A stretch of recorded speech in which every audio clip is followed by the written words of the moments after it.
Shortly after the beginning of the renewal of the Pavillon de Flore and of the west end of the Grande Galerie, the Emperor Napoleon III decided that he needed in the Louvre a space nearer than the Salle des États to the Tuileries Palace where he dwelt, for the estates to assemble on ceremonial occasions and in which visiting monarchs could reside. The Pavillon des États was therefore designed by the Louvre architect Hector Lefuel. It had to be wider than the existing riverside wing and project into the Cour du Carrousel. It would also necessarily reduce the length of the Grande Galerie from 460 meters to 283 meters. A triumphal and ceremonial entrance was also required, through which carriages could pass from the riverside to the Cour du Carrousel. Demolition and rebuilding, therefore, began.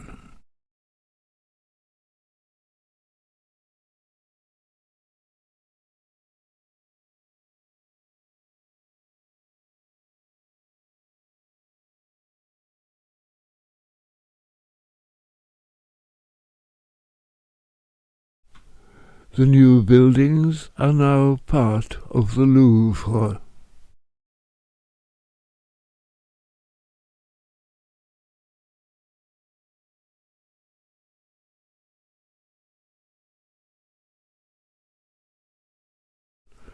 Parallel constructions were also planned to grace the north side of the palace, as a drawing of the time reveals. The empire came to an end before work on these latter buildings had begun.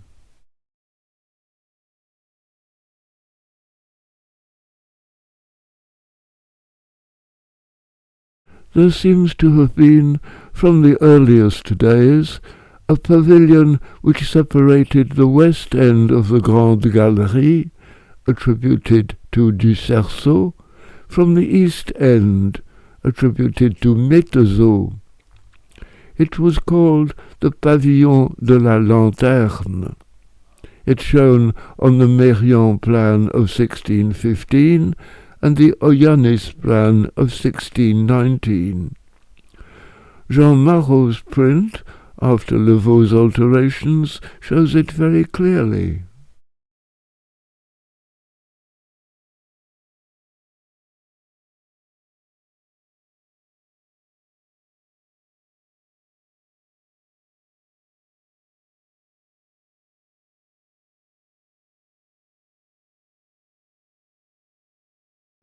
In this photograph by Édouard Baldus of about 1855, at the extreme left is the lantern pavilion. Its lantern has been removed. Next to it, the Métezeau pavilion has had a story added and is 1 story higher than the buildings to left and right. Behind the roofs at the left of the photograph, scaffolding may be seen. In Lefuel's new version, the first floor has been revised to follow the pattern of Métezeau's Grande Galerie. Bays 2 and 4 have tall rectangular windows. Bays 1, 3 and 5 have niches with curved pediments containing sculptures. Lefuel's new top floor, now the second floor, follows the pattern of Métezeau's top floor, which was the first floor. Bays 2 and 4 have windows crowned by large triangular pediments supported by pairs of flat pilasters. The next photograph, of about 1857, also by Baldus, shows the same lantern-topped pavilion after Lefuel's first renovation, with 3 archways through the Grande Galerie. The pilasters of the colossal order of Du Cerceau's design are still in place, not yet removed for Lefuel's design. This stage, the façade of the pavilion facing the Cour du Carrousel matches the Pavillon de Rohan on the north side leading to the Rue de Rivoli, though without the chimneys and with different sculptures. L'illustration of the 17th of April 1858 shows images of the new sculptures on the Pavillon de Lesdiguières. Inside the pediment, 2 winged figures of fame are seated facing each other. One holds a trumpet and a laurel wreath. The other holds an olive branch and has 1 foot on the globe of the earth. With the other hand he points at a star. Between them is the imperial coat of arms. In this project for the same pediment, the poses of the 2 fames are slightly different. For instance, the fame on the right is less masculine in appearance and is not pointing at the star. Below them is France, flanked at a distance by representations of peace and war.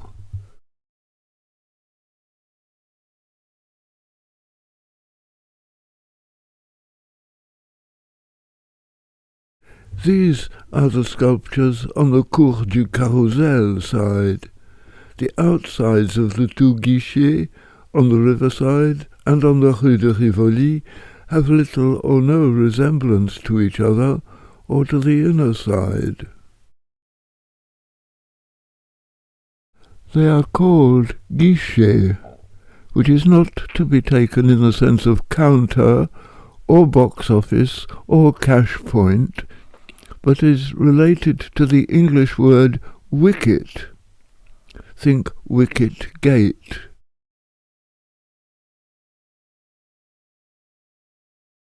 The Pavillon de Lesdiguières is perhaps named after the last constable of France, François de Bonne, Duc de Lesdiguières, a companion of Henry IV.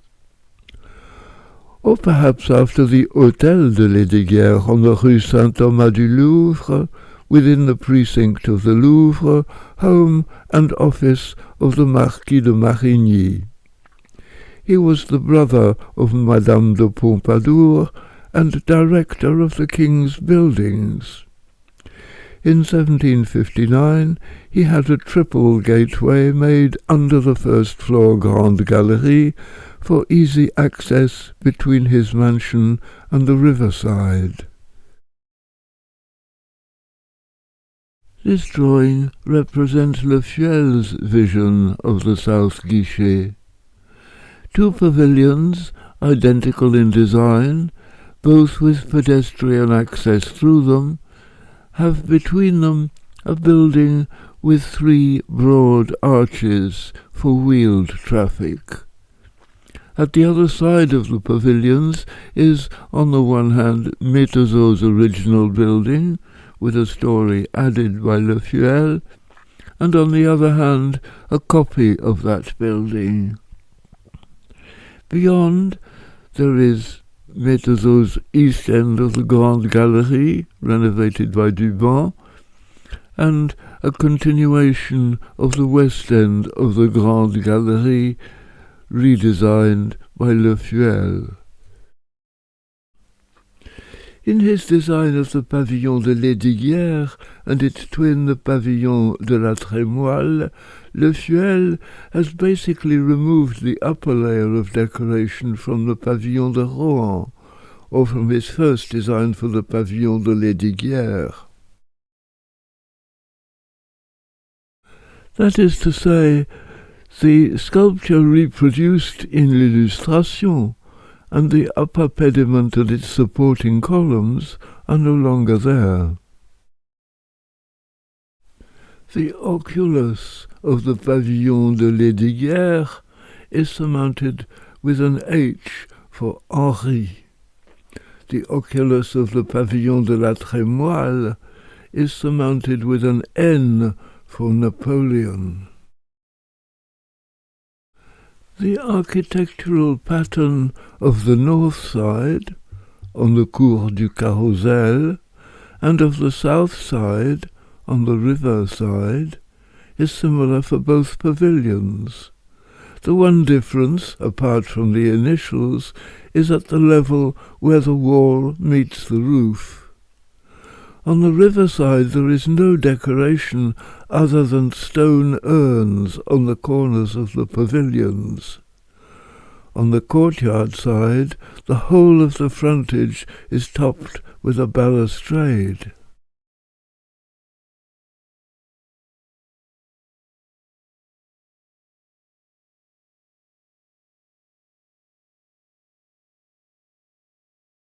On the corners of the pavilions, statues ornament the balustrade.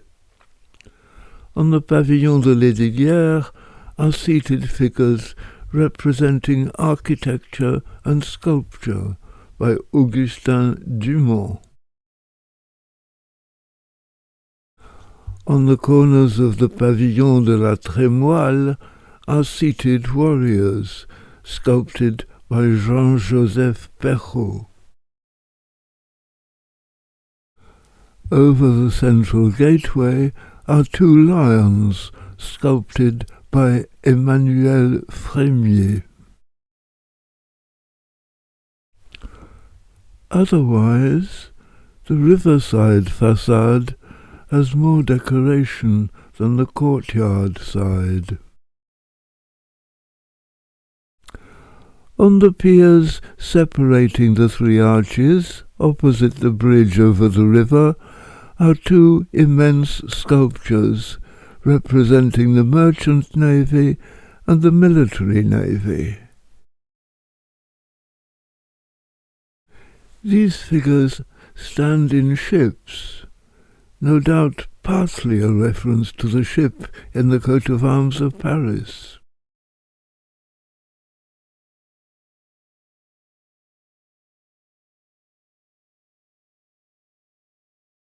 Both figures hold aloft branches of olive in their left hand.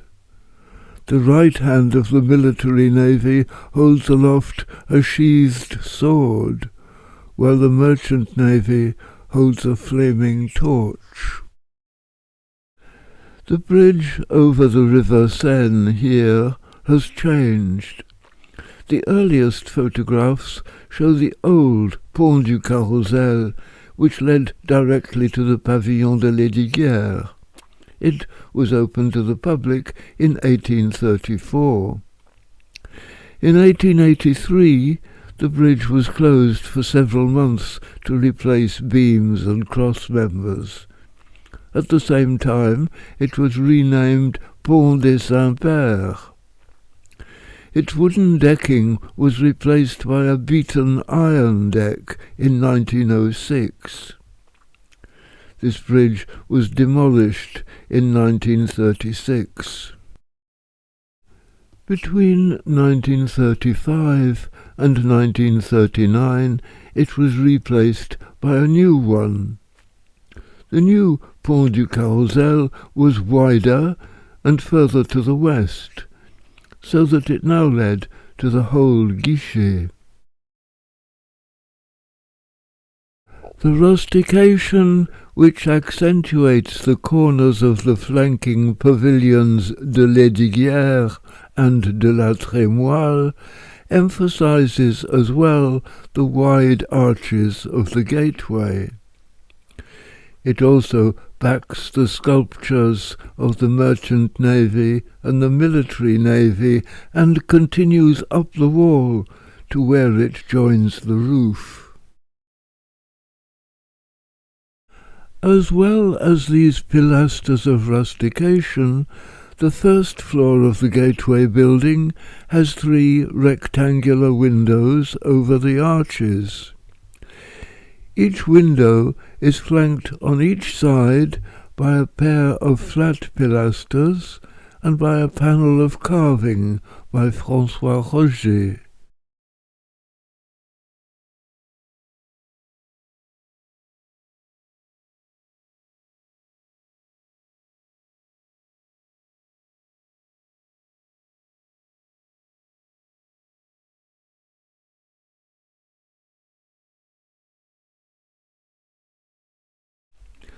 The whole length of the first floor is edged with a narrow balcony, guarded, like the balconies of the framing pavilions, by a grille of ironwork. At the attic level, though there are no attic windows, the pilasters of rustication are the basis of 2 sculptures by Antoine Barry of seated river deities. Their backs are supported by pairs of flat pilasters. These pilasters surround an almost semicircular arch which originally framed an equestrian bas-relief in bronze by Antoine-Louis Barry, showing Napoleon III garbed as a Roman emperor. The glorification of the emperor during his lifetime is said to have offended his modesty. In any case, the sculpture was erected in 1868, shortly before the collapse of the empire, and was soon dismantled.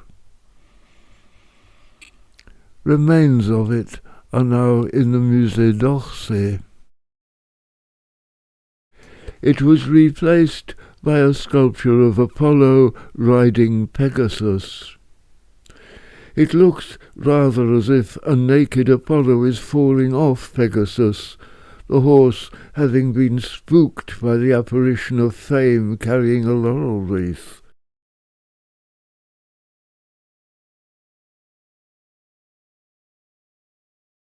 However, with its gilded background, it is not without grandeur. The sculpture, entitled The Genius of the Arts, is by Antonin Mercier.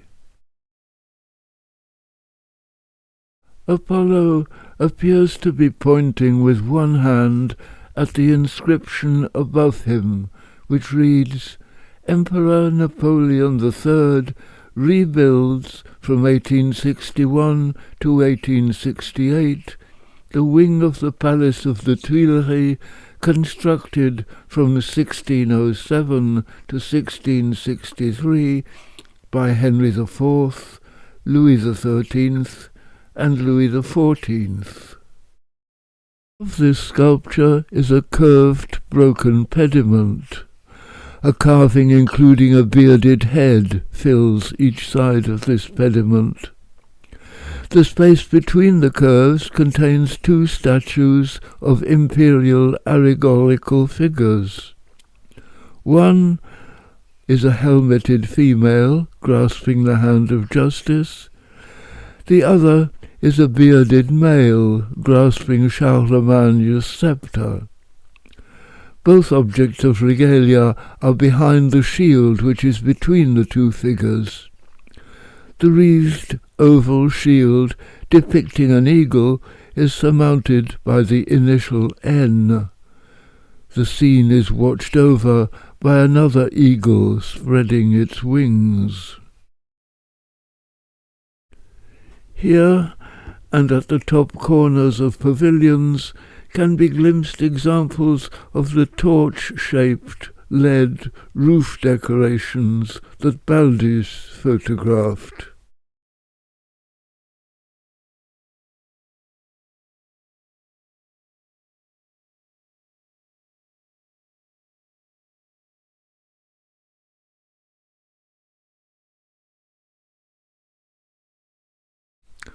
On the riverside, The outer pavilions, based on Métaiseau's design, have 5 windows on the ground and second floors.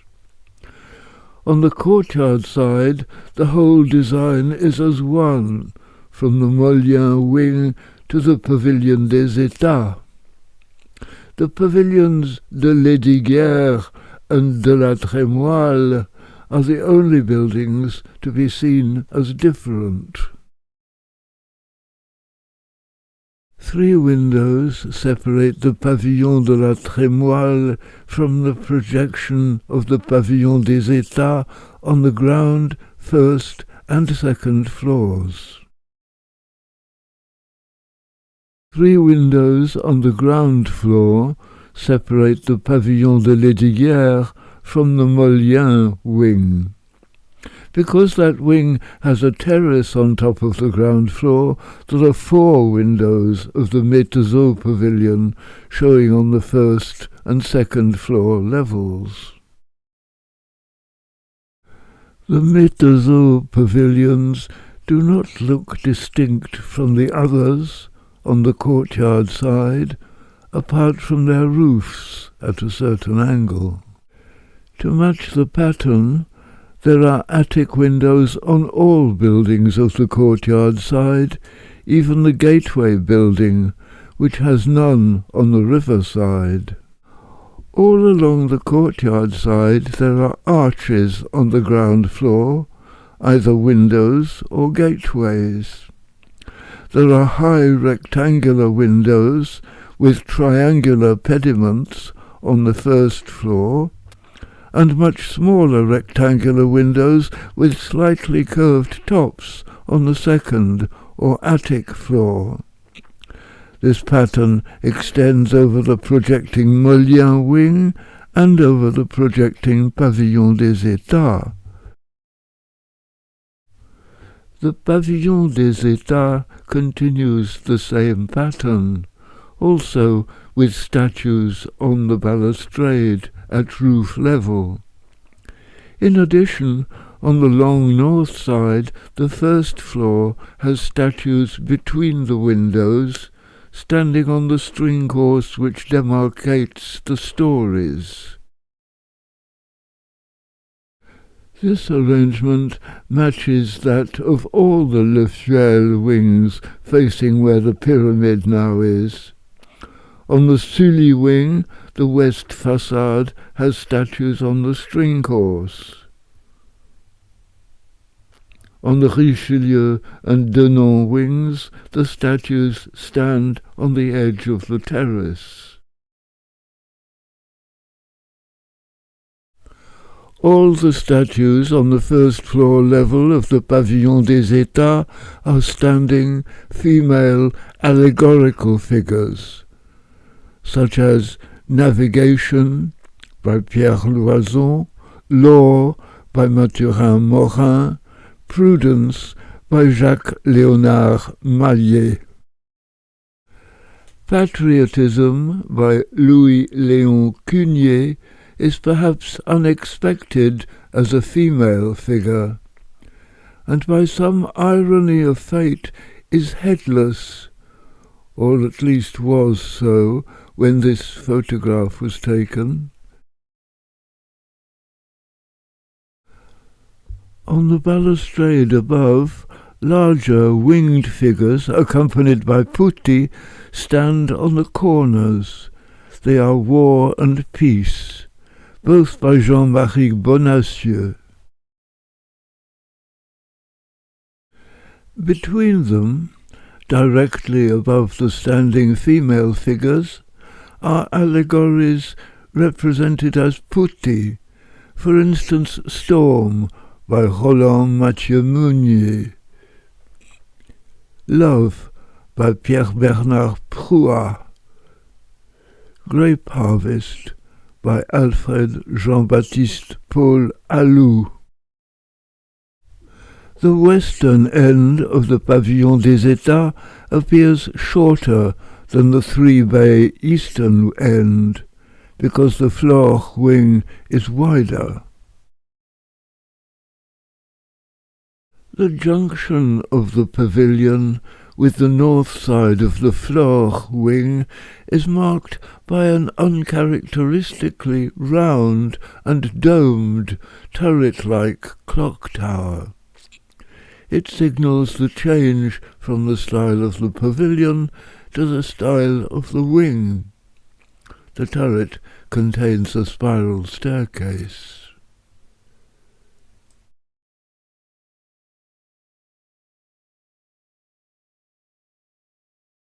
There seems to be no evidence of the Pavillon des États ever having been used for its original purpose. It became the site of the Rubens cycle of paintings, completed in 1625, on the life of Marie de Médicis, widow of Henry IV.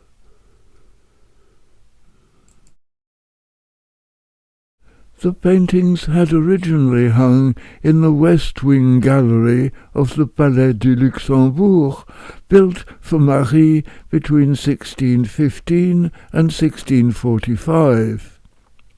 They had been removed to the Louvre for renovation in 1790. In 1791, the Luxembourg Palace was declared a national palace. In 1799 it became the Senate. From 1814 to 1848 it was the House of Peers, and became the seat of the Senate of the Third Republic in 1879. Jean-François Chalgrin transformed the architecture of the palace from 1799 to 1804, notably replacing the long gallery where the Médicis cycle had been hung with a grand staircase.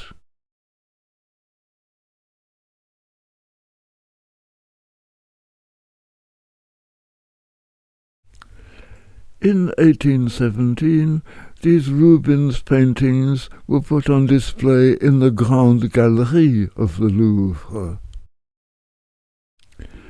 In 1900 they were moved to the Pavillon des États, which had been designed or redesigned for that purpose by Gaston Redon, 1853 to 1921. Gaston Redon had been made architect of the Louvre in 1887. He was the brother of the painter Odilon Redon.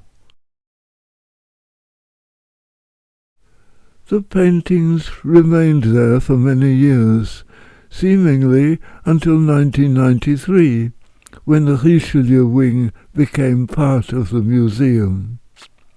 They and their room were often pictured.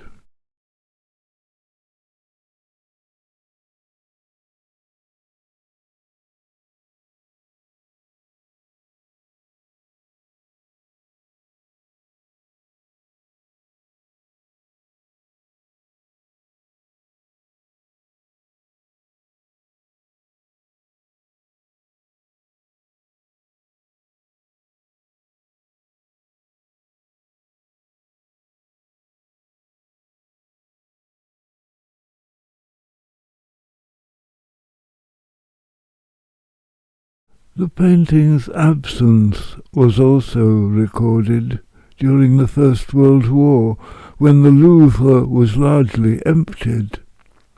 A similar evacuation took place during the Second World War.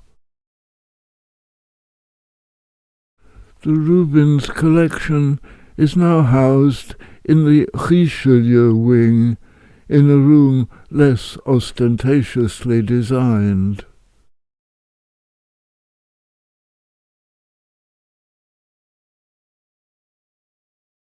Announced in 1996, the Quai Branly Museum of Non-Western Arts and Civilizations was opened by President Chirac in 2006.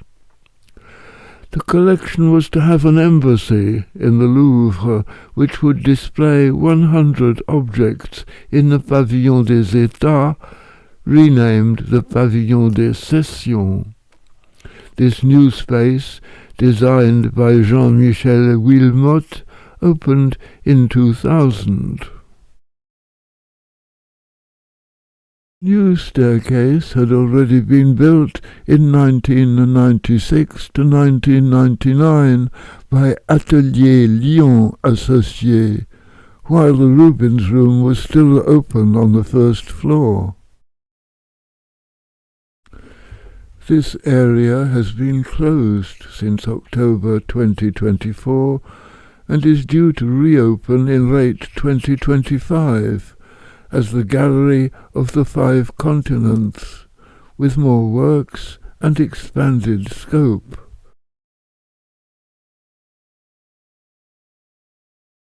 The chapel of the Mastaba of Achet-Hetep also had a period of display in the Pavillon des États. Achet-Hetep was a dignitary of the 5th Egyptian dynasty around 2400 BC. The chapel had been removed from Saqqara and acquired by the Louvre in 1903. In 1905, it was reconstructed in the Pavillon des États and remained there until 1932. It was then moved to the Sully wing, where it later underwent a new reconstruction, completed in 2021. Where the fourth ground floor window of the floor wing, west of the Pavillon des États, would be expected to be, there is a doorway, leading to a passage through the wing to the riverside. It is perhaps just wide enough for one-way vehicular traffic. This was originally called the Guichet de l'Empereur, but is now, because of the sculpted lions that guard it, called the Porte des Lions.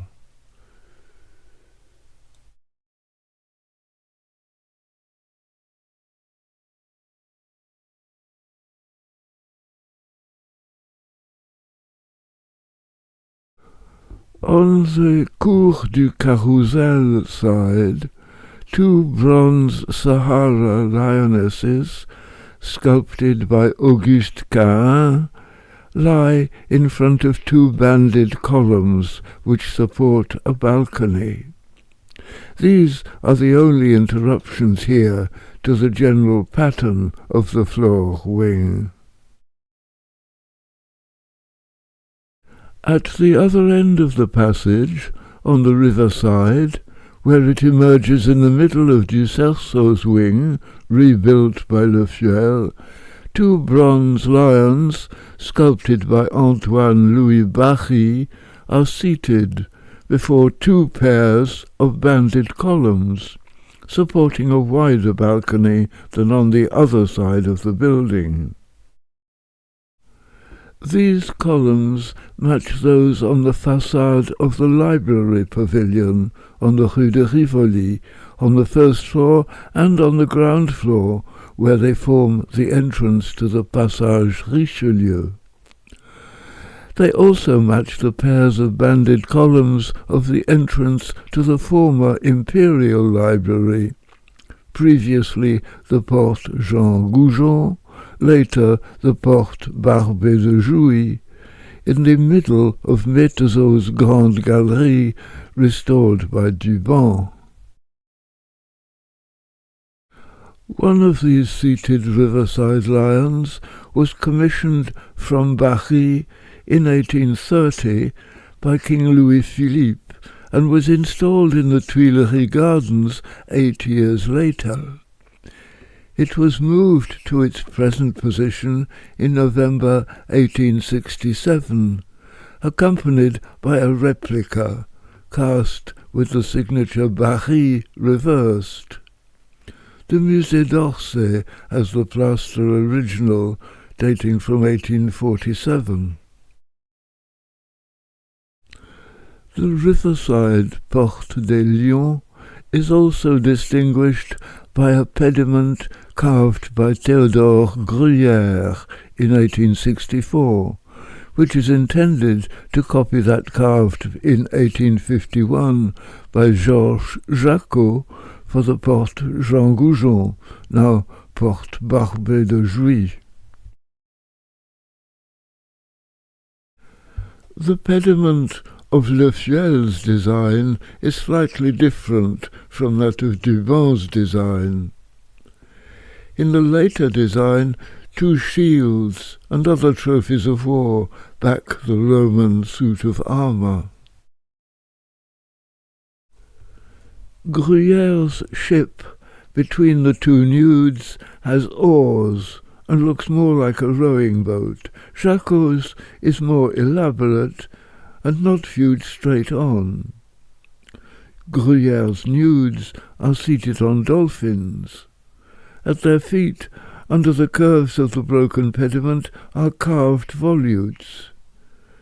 In the same position in Jacot's version are a lyre, a palette, a set square, dividers, and other objects pertaining to the arts or the sciences. Below the broken pediments, in both cases, the 4 lion-headed uprights appear very similar, if not identical. Gruyère has panoplies of arms between the outer pairs, while Jacot has carved fruit hanging from carved ribbons. In both cases, the central panel contains a similar, almost heart-shaped carving, lined with olive branches around an imperial or royal emblem. Gruyère's is an eagle surrounded by a garland or chain of office, surmounted with an imperial crown, the hand of justice, the sceptre of Charlemagne, and the letter N with the words Dieu protège France. Jacot has a similar design, but the initial is H. One of the sceptres is topped with a fleur-de-lis, and in the central position there are crowned shields, bearing the arms of France and Navarre, separated by a sword. Both designs have a horn of plenty on each side of the centrepiece, but topped with different carvings.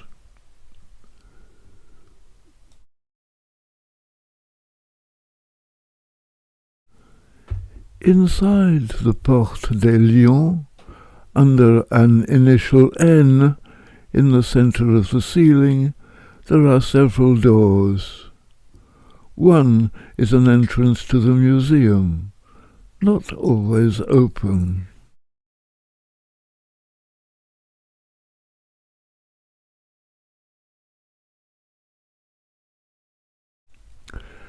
At the other end of the north side of the floor wing, the Cour du Carrousel side, there is an identical doorway in an identical position, 3 bays away from the Pavillon de Flore. It is the Porte Jaujard. It bears this name in memory of Jacques Jaujard, 1895 to 1967, who, after evacuating the Prado pictures to Switzerland during the Spanish Civil War, also, as director of the Louvre Museum, emptied the Louvre, saving its contents from the Nazi occupiers during World War II. This has never been a passageway through the wing of the Louvre to the riverside, but has always been merely an entrance. It is now the entrance to the École du Louvre. The École has occupied various places in the Louvre since its foundation in 1882 as part of Jules Ferry's educational project. It moved into the Flore wing in 1998.